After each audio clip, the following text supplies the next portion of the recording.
When you're dealing with an emotional issue, such as anger, it very often switches to something else. When you're tapping and you're in the middle of a round, you don't want to stop and switch to the next thing. You want to finish the round, but then really tune in. As I've said in past videos, you'll start with writing down anger. Maybe it's a 10. Anger, 10. Sometimes you feel it in your body, sometimes you don't. So one person once told me they had anger in their toes. So anger, 10, toes. You do the round with those words, sticking with those words, adding anything you want to, but staying on anger.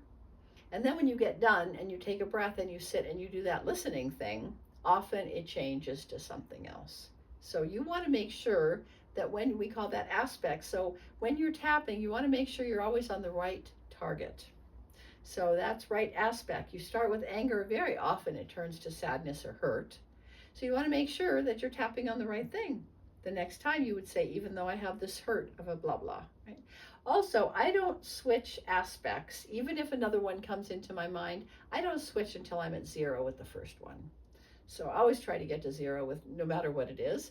Some people say, well, it has to settle a little bit in me. I honor that. I respect that for clients, but really, I think we should just go for 0. It doesn't take a lot of rounds to do that at all. I've never timed myself, but I think it's less than 30 seconds for a round. You can get a lot done during that time, but you want to make sure you're on the right target. You don't want to be tapping on anger when now you're in sadness. You don't want to be tapping on sadness when now you're in frustration, et cetera, et cetera. So those are the aspects, looking out for those as you're going and just really stopping and listening to make sure that you get the right ones, that you're on the right target. Thanks for watching.